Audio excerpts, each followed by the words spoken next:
Ian Spicer wrote a book about his brief time working for President Trump.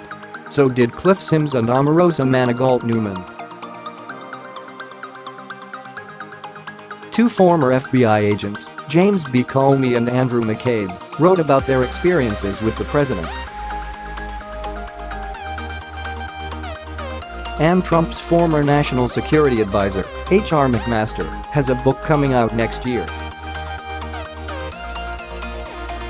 Now, it's possible that Michael Cohen, Trump's former private attorney, could add his take to the burgeoning literary canon of Trump tell-alls.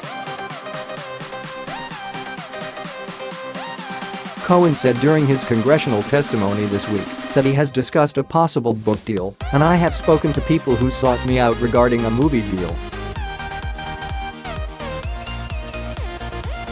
Representative Virginia Fox, RNC, sounded upset by this, saying, "You want to continue to use your background as a liar, a cheater, a convicted liar to make money."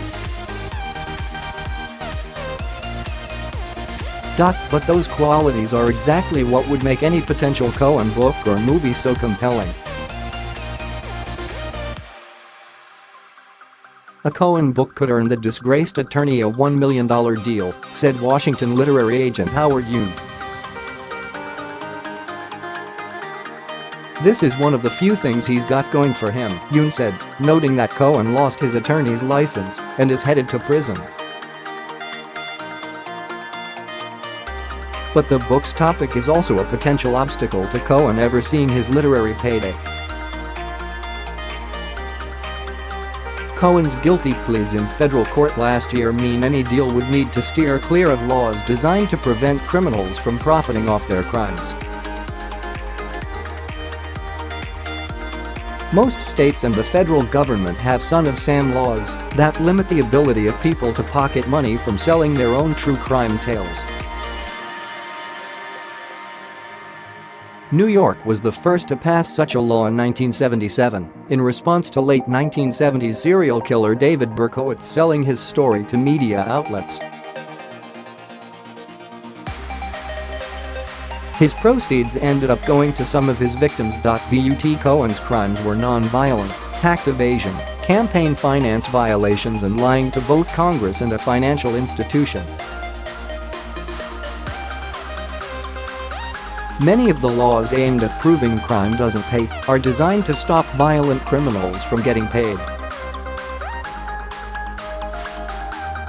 Federal law specifically mentions defendants convicted of a crime resulting in physical harm to an individual.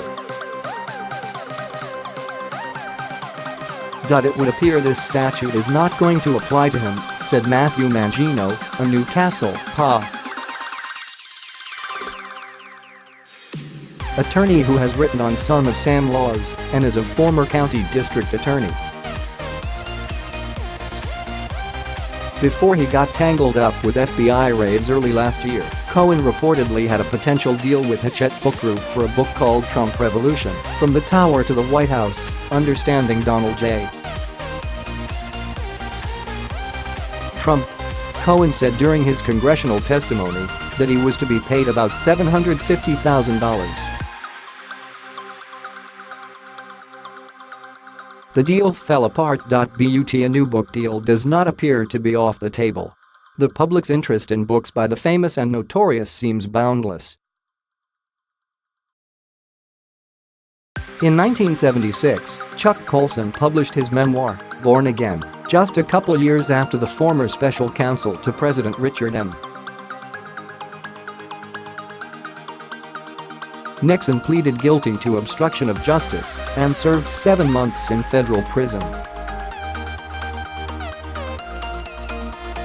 Jordan Belfort, who pleaded guilty to fraud and crimes related to stock manipulation, published a memoir and saw his life story become the 2013 film The Wolf of Wall Street. Jennifer Ridha wrote the 2015 book Criminal, that I am about how she went from attorney to convict for smuggling drugs into prison for one of her clients with whom she had fallen in love. Cohen's plea deal with prosecutors doesn't appear to place limits on selling his story. Some prosecutors have agreed to recommend a more lenient sentence in exchange for criminals signing away rights to their criminal exploits, said New York entertainment attorney Ethan Boardman. In 2011, the Barefoot Bandit forfeited the rights to his story as part of his guilty plea. Colton Harris Moore pleaded to a crime spree that included stealing small planes and stretched from Washington state to the Bahamas. He was sentenced to 6.5 years in prison. And a $1 million rights fee paid by a Hollywood studio was used for victim restitution.